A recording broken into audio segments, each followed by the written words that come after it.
Great. So kind of following that question and you telling us about your mom being like a role model for you in terms of engineering and structural engineering. So tell us about someone who took you under their wing and encouraged and supported all of your success. I think, I mean, I already mentioned Joanna McKittrick, Professor McKittrick. She definitely, I mean, the moment I arrived at UCSD, within a few months, I was already working in her lab. And I worked in her lab over 2 years. So it was hugely influential for me. I mean, it really defined my PhD, right?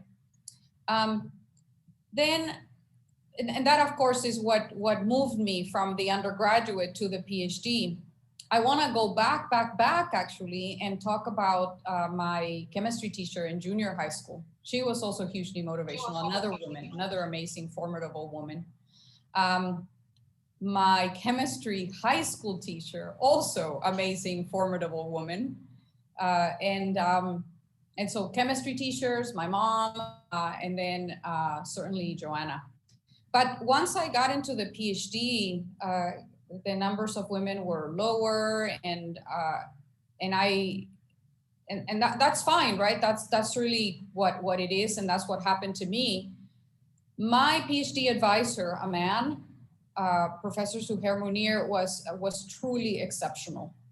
An exceptional PhD advisor who was always there to support me, and I think that from him I learned how to be an academic. I just want to recognize the fact that you had so many women mentors since the very beginning, because like you said, especially as you go up in academics, like it gets harder and harder to find women who might even look like you, who serve as role models, especially for women in PhDs. So you having your mother and all the women in her company as your mentors since the very beginning is just amazing. And it's really great to hear that. And so following up on that a little bit, how does mentorship increase access and opportunity for underrepresented students? So that's an important question, because really in the end, what it is that you need to be able to see yourself and recognize yourself in a certain job, in a certain position, in a certain place in time. If you have no examples, if you never see it, then that's just not even a reality for you. And so, you know, if you live in a neighborhood where you never run into a doctor, then you're not going to see yourself as a doctor. If you live in a neighborhood where what you see mostly is, I know, in very, very low income communities, construction workers, you know, labor construction workers, then that's what you see yourself in, because that's what you're seeing perhaps your parents doing, and that's what you see your presumed higher up role models in terms of age doing. So you have to look at what we have as an offering for our students and say, we need more Latinx faculty, we need more Black faculty, because if we want students to motivate themselves and move on to graduate degrees and then academic positions, then that's not going to happen if they just simply cannot see themselves and recognize themselves in those kinds of places and in those kinds of environments. That was certainly the case for me. I mean, I had no Latino role models, or very, very few Latino role models once I got into the PhD. But I had enough of them for me to connect the dots and to start seeing some possibilities there. And that included a faculty member in the biological sciences at UC Davis. UC Davis is where I did my PhD. There were no Latino faculty in engineering at UCSD at that time. At UC Davis, I'm sorry, I meant to say. But there was one professor in biological sciences, Ray Rodriguez, who I met and who became my mentor. And so that's it, right? Then I see myself in that position. And that is precisely what we need to do with our younger people. Bring in more of those faces, have them see themselves in those spaces, because now they see somebody with their skin color, somebody with their similar backgrounds, doing it, being that academic, right? And I think that that's really crucial for promoting equity. Yeah, it kind of shows that if they can do it, I can do it too, because they look like me. Oh, yeah. Yeah, so that kind of really falls into the importance of equity. So what does advancing equity mean to you, especially in engineering or in higher education? It means giving opportunities to everyone and putting special attention to those that have had significant lack of opportunities. The leveling the playing field is what equity means to me. If you have two students, you're going to provide the best possible opportunities for all of them, but you're going to also make sure that you do that little extra effort for those that have been undergoing systemic inequities through their educational experience. And so it's not about giving the same to everyone. It's about leveling the playing field for all students. Great. So you are the first Latina engineering professor at UC San Diego. And we just recently elected and swore in our first woman, Black and South Asian American vice presidents of the United States. So what does this mean to you? And what is the impact of this shattering of the glass ceiling? What it means is that it's happening, that we're actually doing this.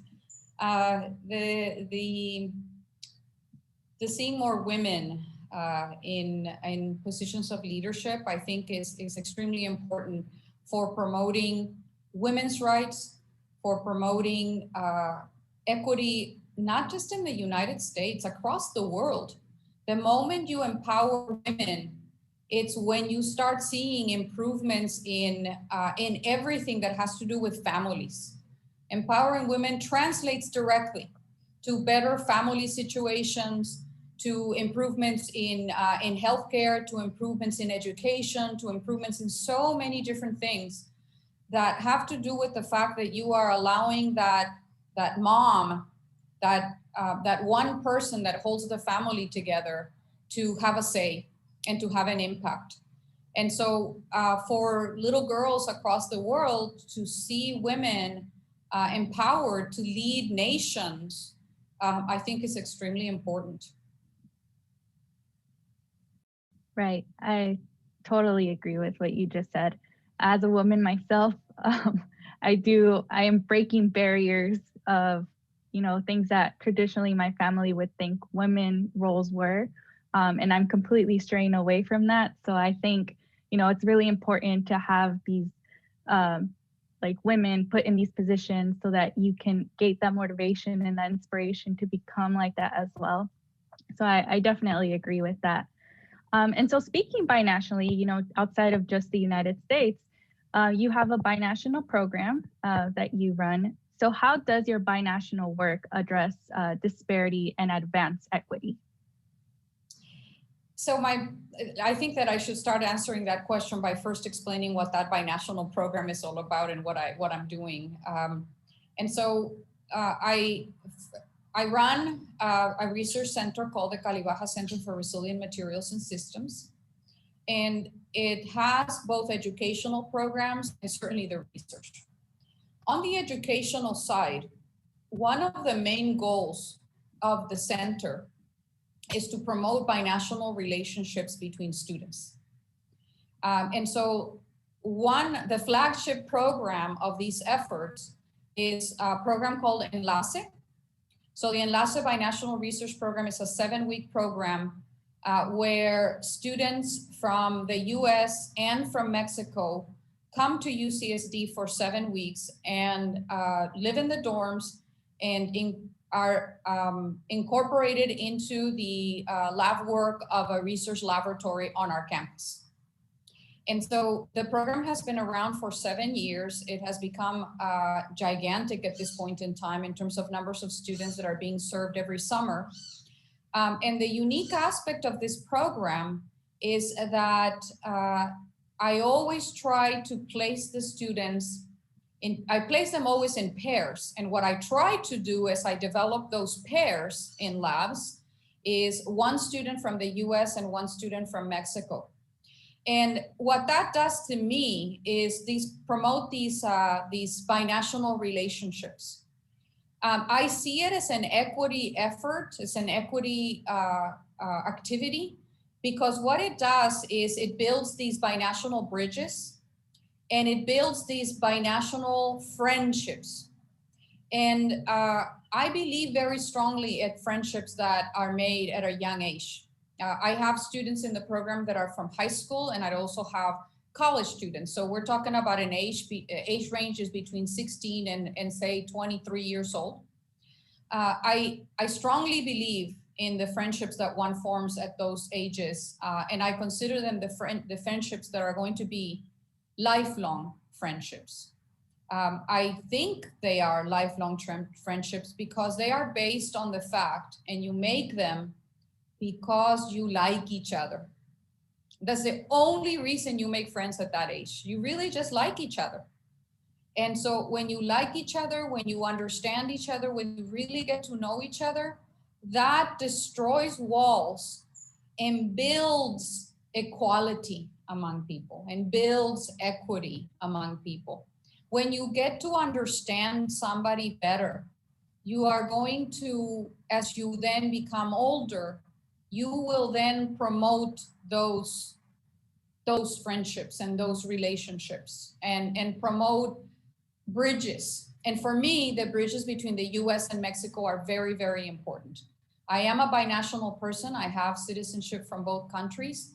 And to me, the breaking down walls concept is number one in pretty much all my efforts. And so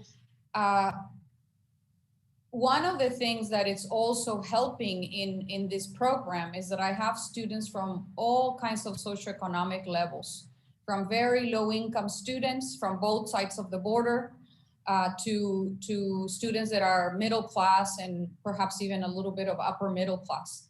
And so when I think of all these students and the fact that, say, we have a very low income student from the US side with a middle class student from Mexico, or the other way around, I think it's also breaking down class barriers.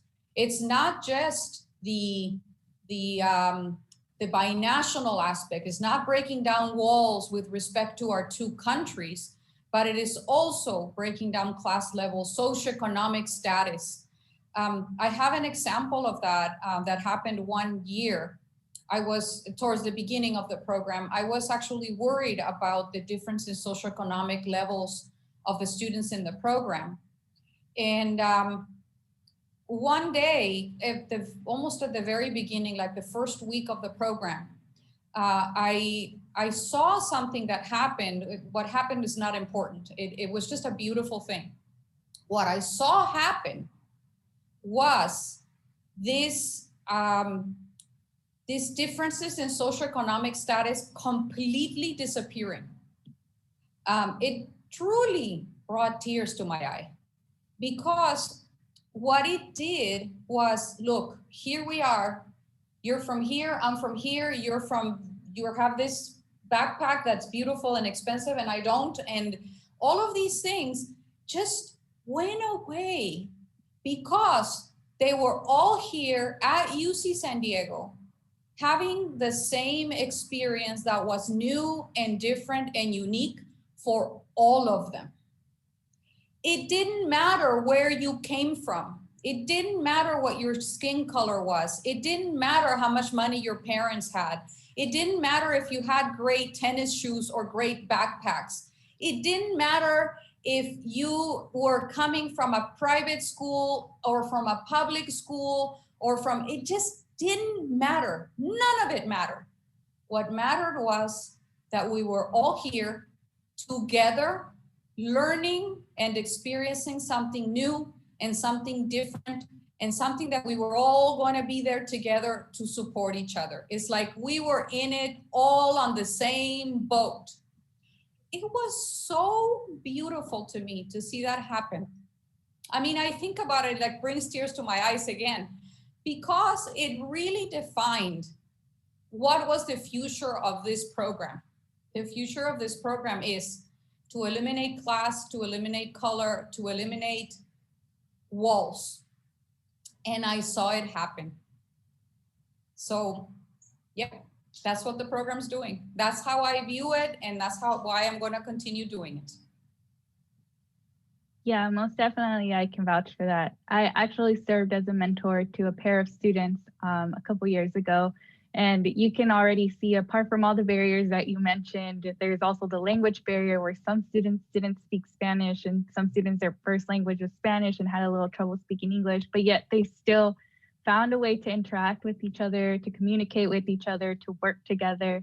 So it was actually really cool to see just how these students, came together and interacted and built those relationships and built those bonds with each other, regardless of whether they were from Mexico or the US, in college or in high school, but they were there to work together on science and other research projects.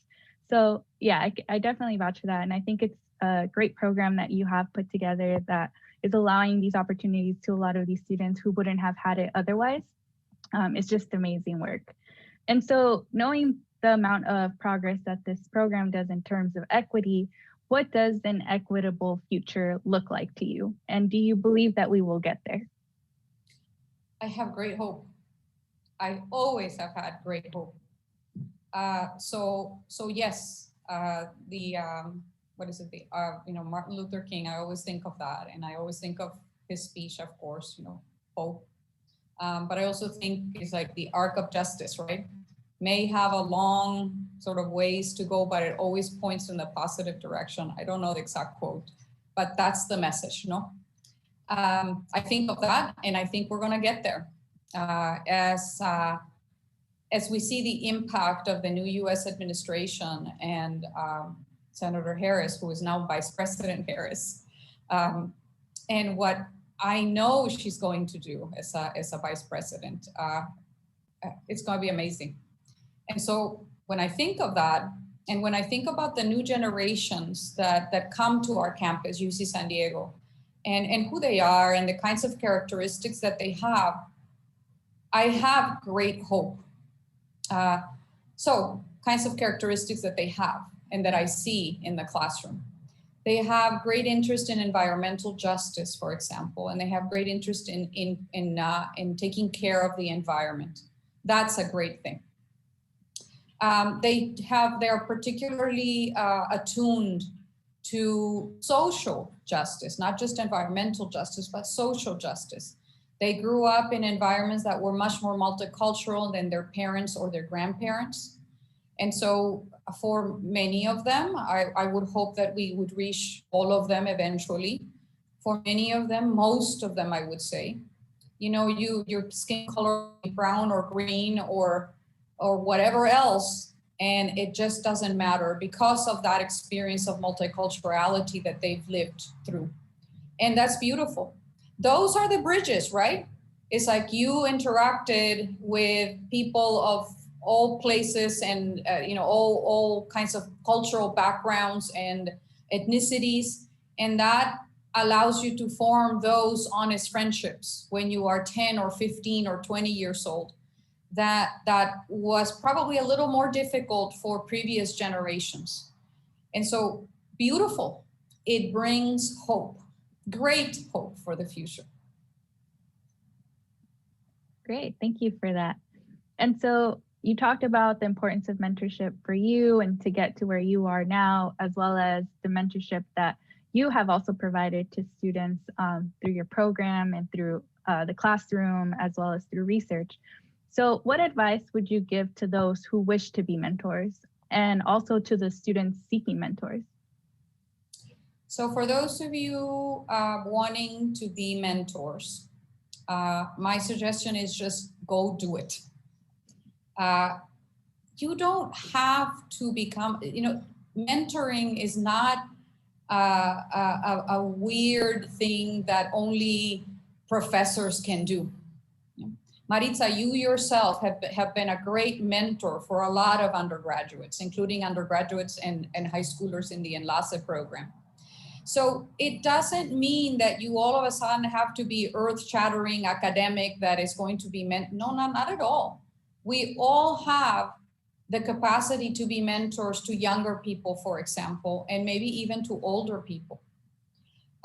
In some cases, we go up the sort of the career ladder and become, say, professors, and maybe we're mentoring more people. Maybe the numbers increase, perhaps, but not the content and not the intent. Mentoring is all about just providing the right guidance to folks that need it.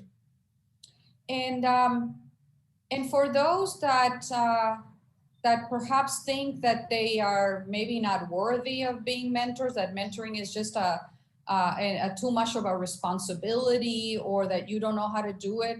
My response to that is we all have the capacity to be guides for others.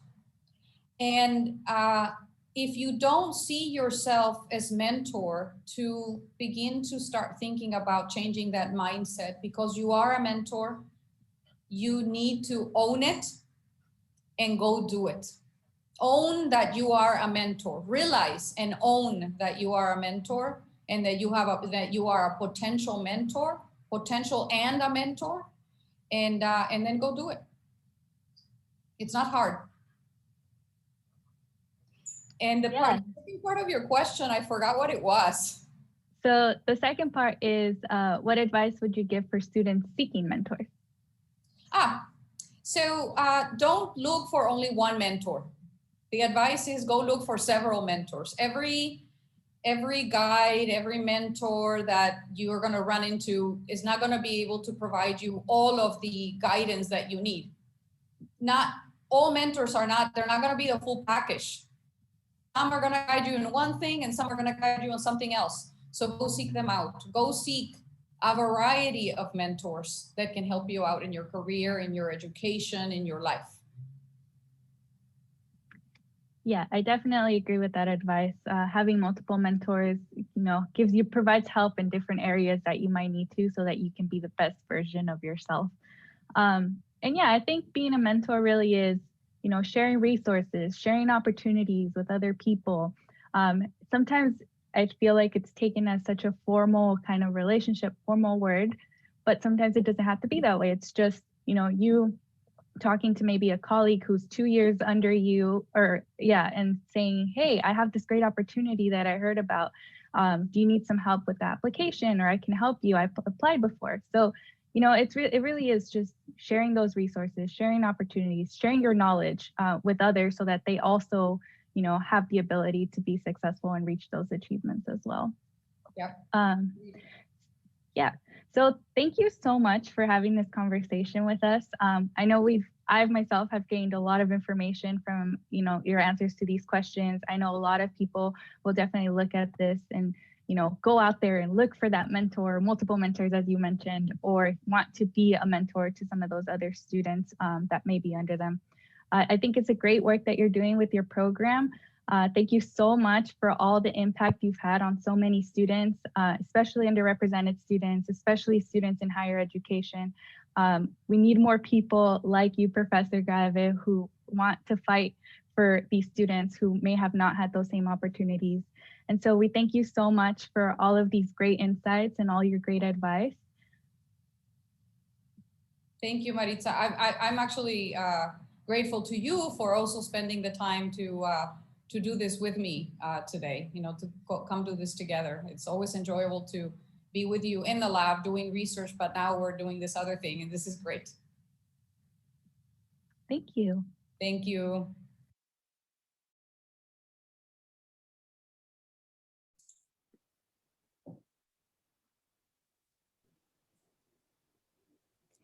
All right, thank you so much for those wonderful words and insights. So I welcome Professor Olivia Graeve and Maritza Sanchez to turn on their videos and microphones. If you'd like to add anything else, please submit your questions in the chat and they can answer those. But thank you so much for for joining us. Thank you everyone for being here. That was pre-recorded. We recorded it a couple of weeks ago. And I was having a good time in Puerto Vallarta, actually. I was in Puerto Vallarta when we were doing that. But now I'm here. This is my home. Welcome to my home. I would be happy to answer any questions. I already did answer a couple of questions on the chat window when I was seeing them. But please, if you have anything else to add or any comments, we glad to hear them and to answer any questions that anyone may have. And Maritza, who is my PhD student, is here as well. And so if there are questions for Maritza, that would also be very welcome. That's why we're both here. It's not just about me answering questions, but also Maritza also answering questions. So.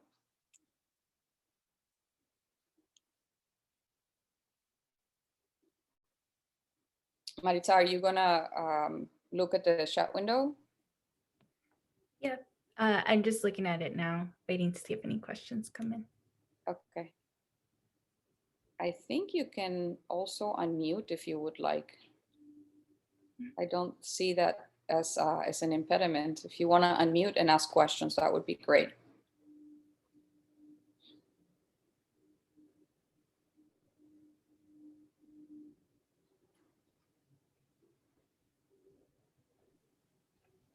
I think I see Irene raising her hand. Good morning, good afternoon. I definitely do have a question. I was like, I am too lazy to type in this chat. So thank you for humoring me in voicing out this question. I have been in the aerospace industry for about 10 years, and I have mentored a whole rainbow of students, but I'm also trying to learn also, how can I continue to be a better mentor? Are there resources or pointers that you may have in how I could become a better version of a mentor? So there are entire, research papers and textbooks on how to become better at this whole thing. I have to admit that I haven't read all of them. I've read a few things about it. I think my answer is based more on my own experience and not so much, an expert or psychologist in this matter. My experience is that when you are the best version of a mentor is one that is really honest with the mentee, the one that is willing to say the good and the bad and the ugly, and is absolutely honest about helping that other person, because then you really are making a difference in the future of your mentee. When you are able to build that trusting relationship to the point where you can say, this thing is really not working out. I think that decision you have made may not have been the best one. Why don't you realign to this other direction, for example? That comes out of my own experience. And I think that's really how I implement my mentoring relationships. It's like they have to be honest. And they sometimes can be hard for the other person listening to you, but most of the time they're not. Most of the time they're extremely rewarding for both sides. No, I think that's really what I can say. So we have a couple more questions in the chat. Chelsea asks, how are you marketing to the students of minority backgrounds to participate in your program or lab work? So I have a lot of connections to the high schools in San Diego and the LA area. And so my connectivity is very direct. There is one particular teacher that I always connect with, and the principals of the high schools that I work with. And a lot of the more, I would call, stronger connectivities are actually with schools with high minority enrollments in South San Diego and in Vista and in Carlsbad, for example. But of course, everyone is welcome. And I mean, there is a website and anyone can go and visit that website. The program has been, and then I should also mention that in Mexico as well, I have lots of connections to both high schools and colleges and universities, because the program is for both levels. And it has been gigantically successful. Actually, it was an effort that I built year to year, eventually building this consortium of educational institutions that are actually the feeders to my program. 97% Latino is the percentage of student participants in my program. And I would like to see the participation of other minority groups as well. And so I'm putting some effort into it. I knew that for summer 2020, I was going to get more Black students, that I was really focusing on a lot of Black students in particular high schools in San Diego, for example. But 2020, which would have been year 8 of the program, was canceled because there was no way we were going to have students in the dorms at UC San Diego at that time. And so that was very unfortunate. But I did transition. I did move on to develop something new and different because of COVID. And that was that I kept one of the aspects of the program. For high school students, we have these weekly sessions on Wednesday afternoons it's a 7-week program. So during the 7 weeks of the program, we do have these workshops for the high school students called college prep.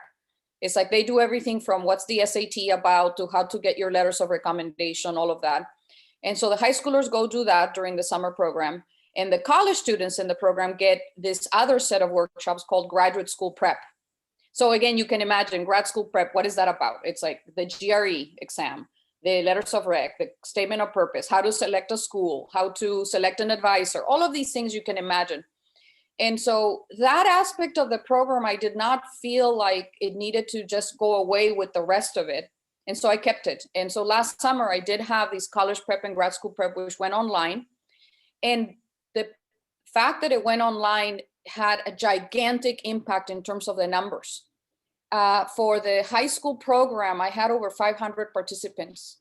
And now they were being represented from really all over the US and all over Mexico. And the college one was close to 700 students that participated, the one for the grad school prep. It was so successful that I actually kept it for fall. In fall, I actually reran the grad school prep for the graduate students. And now in winter, I'm actually redoing the one for the high schoolers and the one for the college again. So I do have them both running now. I think that those things I'm going to keep. I learned a lot with the pandemic, and the one for the college students now, the grad school prep one, has close to 1,000 participants, again, from all over. So I am seeing, and I think I can recognize definitely a lot of Latino representation, because that's where I spend a lot of time looking at those populations. But I can see that the numbers are from while I don't ask for ethnicity information when they sign up for it, I can tell that it's expanding to other states where I know that, for example, there's going to be more African-American students. And so those numbers are changing for me as well. Even if I go, when I go back to my regular summer program where they come to campus and they live on campus, when I do that, I think that the webinar aspect of it, the doing it online for especially college prep and grad school prep, I think that's going to stay. It's just one more aspect of my program that I'm going to keep, because it was just it reaches to so many more people.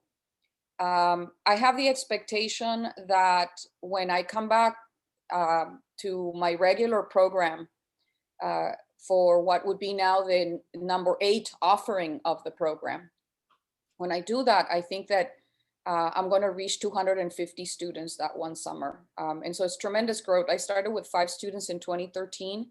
And the last time I had the program, which was in 2019, pre-pandemic, I had 120 students in the program. So it's like gigantic growth. I spend a lot of time during the academic year, if there is industry people here, I spend a lot of time looking for funding, because during the entire academic year, if I didn't do that, I wouldn't have a program. There is a cost associated with dorms and food for 7 weeks. That's the main cost of the program. If I did not have scholarships to cover the cost of this program, I would not have a program. And so if there is anyone interested in supporting this program, I would be very grateful. The only way I can continue growing this program is if I get more industry and more supporters to cover the cost of housing and food during the 7 weeks of the program for the students that are in the program. So yeah, I think I went a little over like sort of the explanation of what I was talking about, but yeah. So I see Kimberly has her hand raised. Dr. Graeve, hi, I'm Kimberly Phillips-Baum, president of the UC San Diego Alumni Board of Directors. Thank you for this. Thank you for your energy, your vision, your commitment. I actually do want to speak to you. I will get in contact with you and connect you with an emerging opportunity that links students, tech, industry, and funders. Called SD2 that is just launched. Never heard of it. Yes. You know, and my husband and I, of course, are deeply committed to providing scholarships and the like for first generation students at UC San Diego. And we're now being joined by others in this effort. So I would love to have a conversation with you. And the second thing I'll say is I've been long time volunteer and supporter at Reality Changers, which helps students in City Heights. And so our Reality Changers is getting connected with SD2, but it's not going to be the only organization. So I'd love for you to connect with people who are doing this work. Oh, please, let's talk. Let's talk afterwards. Yes, absolutely. Sure. Yes. I'm gonna put my email in the chat window for everyone, by the way. There it goes. So there was another question from Lázaro that asked, how would a young student get involved in Enlace? So if the webinars themselves, college prep and grad school prep, there is whenever I open it's like the easy question is I have a website. It's always up to date. It always has the right information. Currently, it does still state that we're not gonna have the program because of COVID. But as soon as that changes, you know, that's the website that needs to be sort of visited. We also have a Facebook page, which we also keep up to date. And so it's not hard to find us. I would say that the one more avenue for finding is put on, you know, sort of whatever browser whatever search engine you use, say Google, put in Google, Graeve Enlace, I assure you it comes up. Okay, next question is from Anna, and it says, hi, Dr. Graeve, what can we try and do to help with all your efforts at Enlace or any other endeavors at UC San Diego? So, you know, one of the things that I'm starting to grow, and it's an emerging program. It's a new program as part of my suite of educational activities. It's called Escribamos Ciencia, meaning writing science. This program is a program for junior high school students. We're developing teaching modules to teach science in a bilingual format. So Spanish-English. So the modules are Spanish-English, and they are meant for junior high school level. The development of those modules, I need help. So if anyone is interested in supporting these kinds of populations, I spend a lot of time with low-income populations, a lot of time with Latinos, Black students, first generation for sure. It is a program that will support teachers in their classrooms, but there's a lack. I really believe me when I tell you this. There's a gigantic lack of science teaching modules, science topics, science concepts taught at the junior high school level in a bilingual format. There's basically none. That just doesn't exist there, as far as I can tell, and I've done some looking around. These modules that we're developing in this program called Escribamos Ciencia, Writing Science, is meant to support not just the junior high school teachers on the US side. We're gonna have a website for it, of course, but it is starting with supporting in particular South San Diego junior high schools and Baja California high schools. So it can be implemented on both sides of the border. It's improving your reading, improving your writing, in a science, using science as the sort of the framework to do this. And the idea here would be all of these students at the junior high school level are getting prepared so that when they get to high school, they're going to become enlace students that, you know, participate in the summer program, etc. I need help with Escribamos Ciencia. If anyone is interested, please connect with me. Escribamos Ciencia is the name. I just put, there's no website, there's no information. You're not going to find any information anywhere. It's just connect with me. And I see Lázaro has his hand raised. Hola, Olivia, ¿cómo estás? This is Lázaro. How's it going? Good, how are you? Doing well, thank you. My wife and I are watching or listening to your presentation, and we want to say thank you so much for the wonderful information. The question is geared towards Maritza. I'm assuming that she was part of the Enlace program, and we would really like to hear her experience post and pre the program and how that has shaped her experience and guided her to pursue a PhD. She was a mentor for the program. Yes, Maritza. Yeah, so I was a mentor. I wasn't actually a participant. It didn't exist when I was still an undergrad, so that would have been nice. But I can talk a little bit about how being a mentor to these students kind of helped and like shaped me and inspired me. So I did have two students that were working under my research project. One student was from Mexico and the other student was from the United States. I think he came from a community college here in the US. And so I think overall it was like a very rewarding experience. I actually had never had a mentee from the Mexico side. So there's a lot of like difference in terms of the education that they get in Mexico that I didn't know about. So it was a very interesting learning experience for me because I felt like, you know, coming into the program, I connected right away with the student from the US. I went through community college because I had a lot of friends that took that route. So I had a lot of advice to provide for him in terms of like applying to transfer to a four-year university, you know, pursuing engineering, kind of, we had a lot of connections in classes that we took that were similar, classes that he wanted to take and stuff like that. And so the student that was from Mexico was like such a rewarding experience because she had so much enthusiasm and she was so excited about the science. And so that was like our first point of connection there was the fact that she was just so excited to do the project, so excited to learn.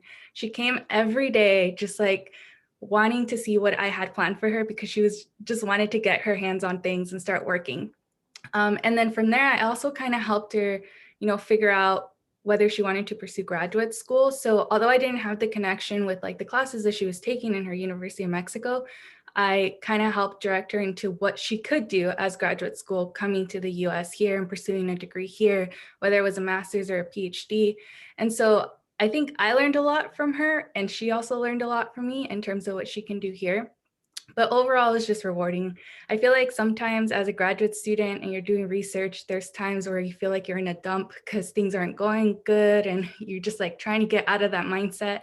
And so when these students come in and you start to work with them, it kind of revives you, it inspires you because they just bring so much passion and so much light to it. So I think for me, it was just like really great to have these students there working with me and inspiring me, you know, and making me want to come into lab. And even if things go wrong, like at least they were there with me and they always saw things very positively with a lot of hope. So yeah, I think that was like the experience with the Enlace program for me as a mentor.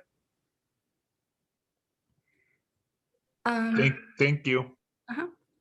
So we have another question from Abe and it says, just wondering what Dr. Graeve did as a young adult that made her a good mentee to her mentors.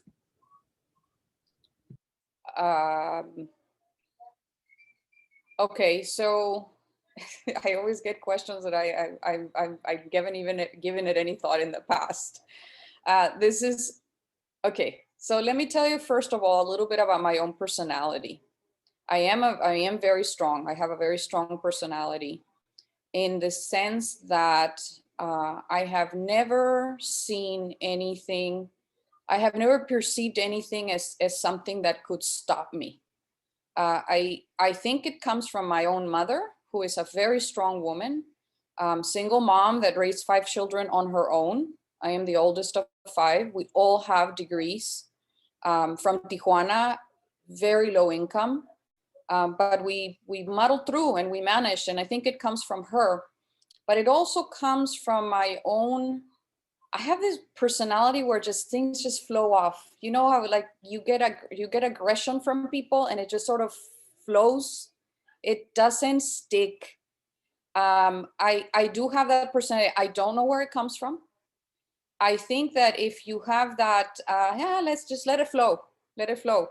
If you have that kind of attitude and you can build it in yourself, I think that has helped in my relationships with my own mentors and my relationships with my own mentees and my students. Is like, relax, it's not the end of the world. I think my response to many, the struggles of the world is the earth will continue to revolve around the sun. We will make it through. We will manage. Let it flow. I find students that take a lot of things very personally. They internalize things and they let them really get themselves really affected. I think that one can learn those positive behaviors that allow you to put a wall and say, that is not something that I'm going to internalize. That is not me. And I always like to quote Eleanor Roosevelt, who says, nobody can make you feel inferior without your permission, without your consent is actually the word she used. And I take that to heart for sure. It's the let it flow attitude that I think has really helped me in my life. So I see Mark has his hand raised. Hi, everybody. Thanks for great talks. I've been enjoying the whole weekend, so thank you to our speakers, one and all. Great questions, too. I have to say that being involved in the Alumni Association since I graduated in 1981 from Warren, I have come and spoke at the college a few times when we've had groups that were helping students that were either graduating or working on graduating. So I've spoke and helped inspire students, I'd like to think, and as well as a bunch of us that volunteer for that. Also there, I think, Kimberly, you know more about it, but the various programs that are available for mentoring on campus that take a Triton to lunch and work and whatnot. That's something I've done too. We had to do it remotely this year, obviously, because of the pandemic. But I look forward to being able to get back on campus once in a while. I live in San Diego, so I can drive. It's only about a 30-minute drive to get out to UCSD and, speak, talk, mentor, whatever I can do to help. And any of the other great causes out there, I put my information in the chat. I run a video production company since I graduated in 1981, and I called it Crystal Pyramid Productions. Graduating student, I didn't think how long that name would last, but it turns out to be pretty okay. And we've had fun and made a good living here in San Diego, helping a lot of nonprofits with videos, either for free or not. And we've done a documentary on homeless combat veterans called The Invisible Ones. And we just finished up one for Native American Indians about, when you're digging through like Camp Pendleton, not to destroy the lands without having a mentor and an archaeologist being there. So whatever we can do to help, we're here. And again, thanks. It's been a great weekend with you guys. I'm looking forward to the wrap up because I've got to go out and do a shoot to volunteer again for a person running in for Congress, Steve Houlihan out there running against Daryl Issa in a couple of years. So we're trying to do what we can to help almost every day and keep up the good work, everyone. Thank you for sharing. Maritza, are there any other questions? Because we're getting close to the time of finishing the session. I see another question from Chelsea that says, do you have a set format for corporate sponsorship for this program? Do I have a what again? I'm sorry. A set format for corporate sponsorship for this program. So yeah, we go through the UC San Diego Foundation. We do have a format, and we do have a process that we follow for those purposes. And so, like I said, the more support I have, the more students I can serve. And so, please get in contact with me if you are interested, for sure. Kimberly, do we have time for one more question, or? Yeah, go ahead and take one last question, and that we can wrap it up after that. Okay, so the last question I see is directed for me. So it asked my thoughts for being the best version of a mentor. So how do I work on being an impactful mentor when I support a breadth of students with different needs and backgrounds? So yeah, I think it's really hard question to answer. I just feel like, I never actually considered myself a mentor until I was told that I was a mentor to somebody. So really what I was doing was kind of what I talked about in the video was I learned a lot from my experiences, and then I learned a lot of things that I didn't get that could have been helpful to me. And I just started sharing that with other people. And then I felt like because I was being so honest, like Professor Graeve had talked about, being honest as a mentor, saying things as they are. I was doing that ever since, I started college. I think people kind of really came and sought advice. And I had a very different, non-traditional path. I actually started my undergrad at UC Santa Barbara as a non-engineering major. UC Santa Barbara is a very competitive school for engineering. And I was not able to get in because I was not a 4.0 student, because I was a first generation college student. I was struggling a lot through my classes. I had a lot of imposter syndrome. I was very homesick because as a Hispanic family, I never really left my family. So that was the very first time. So it was a big adjustment. But I was very passionate about engineering that I decided to transfer to Cal State Los Angeles, which is very non-traditional. I got a lot of people look down on me for that because they said, you're already at a UC, why are you going to a Cal State? And so I felt a lot of doubt in myself doing something like that, but I knew I wanted to pursue engineering. So I did it anyways, and I ended up graduating Cal State LA with an engineering degree. And I felt like at Cal State LA, I just had way more opportunities than I ever would have had at UC Santa Barbara. My GPA went up tremendously because I had one-on-one contact with my professors. I was had small classes and a lot of people who were like me, who came from backgrounds like me.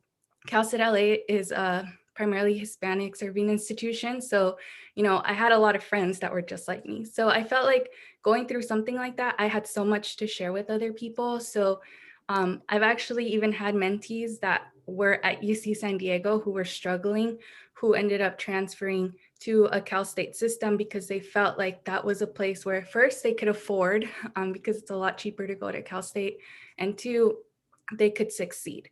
And so I feel like that's kind of what I try to do in terms of mentorship, is just be very honest, provide my own personal experiences, encourage students, because I know a lot of people doubt you. So, trying to be that source of encouragement, source of, support for other students is really kind of what I do as a mentor. So yeah, just to answer that question, because I know we're on time.